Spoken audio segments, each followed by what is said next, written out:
How are you, class? Okay. Who among you today was absent? Okay. Give yourself a round of applause because all the students are present. Okay, now, class. Before discussion, I will first discussion by classroom rules.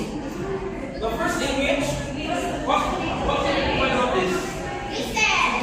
Listen when somebody is talking in front. The number 2 is raise your hands when someone.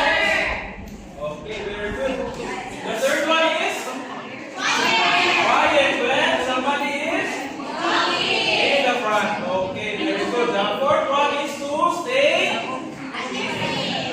Okay, very good. So now, class, before I start the discussion, who among you remembers our last topic? Okay, Michelle.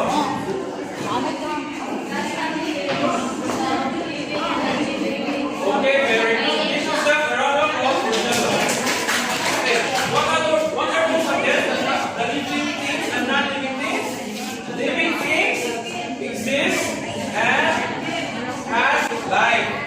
Non-living things exist but doesn't have life. So now, class,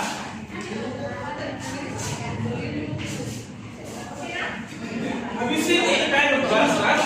I have an example here. Do you identify this image? This image identified as roots. Roots from the plants. This one is stem. And the third one is leaves. So these are the parts of plants. Okay. For today's class, our topic is all about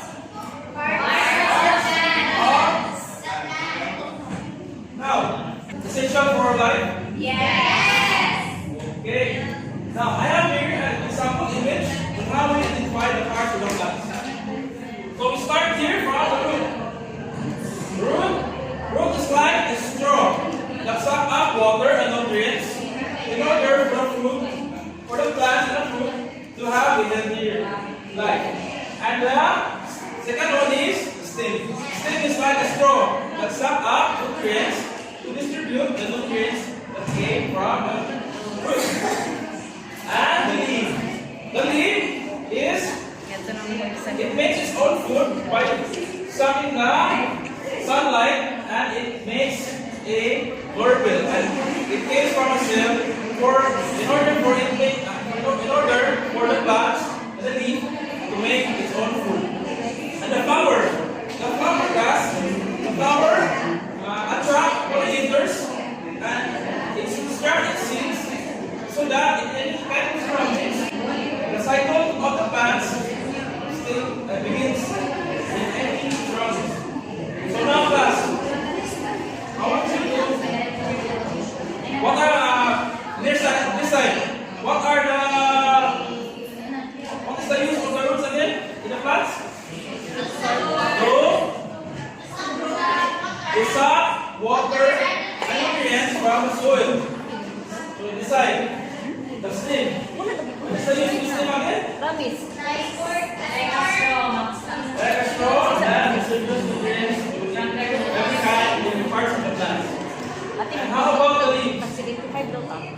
The leaves makes its own food by using the sunlight and its photo. And the flower attracts pollinators to extract seeds. Yes, that is. And what do we do to the fruits, class? We eat the fruit. The fruit is very essential for us. It also gives us humans nutrients and vitamins so that we grow healthier in life. Okay? Okay. So now, what do we do to the plants? To the plants have 20 factors for us. We need to protect the plants. Oh, yes, very good. What are the plants? For the plants. I will group you into two. And I'll give you materials. And I want you to cut and make in different parts of plants. I have a pictures here. For the recognition. Cut it.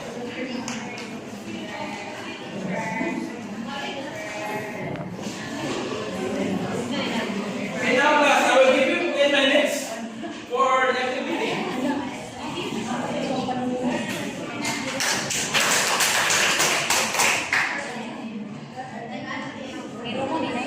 Okay, next